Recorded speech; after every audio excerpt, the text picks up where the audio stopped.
De retaliação em retaliação, a crise no Médio Oriente evolui para um nível que sugere cada vez mais difícil o retorno a uma situação de paz e de segurança na região e à normalização da política e das instituições internacionais.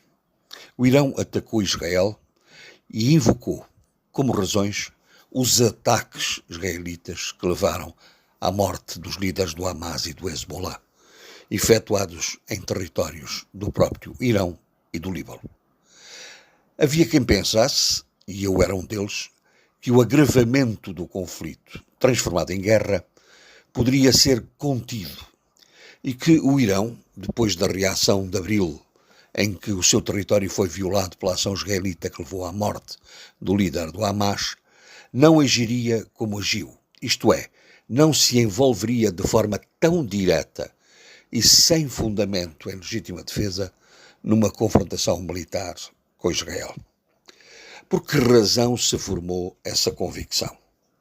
Pelo facto de terem surgido informações de que o novo presidente do Irão, tido por moderado e favorável à concertação diplomática, estaria a desenvolver em Nova Iorque uma série de contactos com os Estados Unidos, aliado firme de Israel, para a retoma do diálogo sobre a questão nuclear e de defesa e segurança, o que indiciaria uma nova postura nas relações políticas por parte do Irão.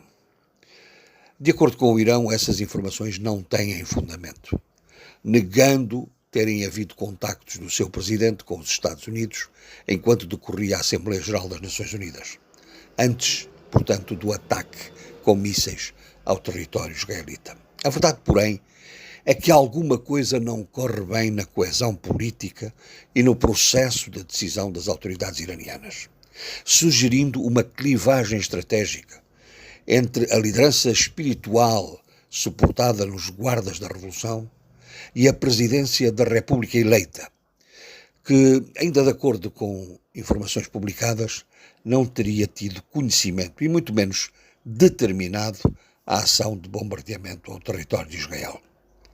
Correndo o risco de vir mais uma vez um desmentido de Teherão, esta divergência está na opinião pública e no comentário mediático. Mas a informação corresponde aos sinais de contestação interna da sociedade iraniana.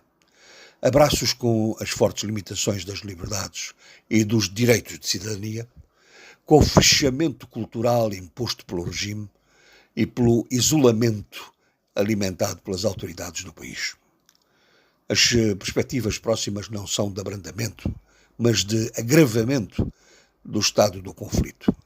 Israel vai retaliar e a contra-retaliação dependerá em muito do nível de intensidade na resposta das Forças Armadas israelitas, num corrupio de ação-reação até que uma intermediação com poder e reconhecimento consiga uma solução para a resolução pacífica do conflito, cada vez mais regionalizado. Essa solução já não está nas mãos de Israel e do Irão. Tem de estar mais acima. As Nações Unidas estão paralisadas. Pouco mais representam, na atual conjuntura, do que um fórum proclamatório das retóricas dos Estados, sem capacidade de decisão e sem autoridade. Chegou-se ao ponto de Israel ter declarado persona non grata o secretário-geral das Nações Unidas, António Guterres, e proibindo a sua entrada no território israelita, por alegadamente não ter condenado o ataque iraniano. Não é também nas Nações Unidas que repousa o poder de facto de acabar com a guerra.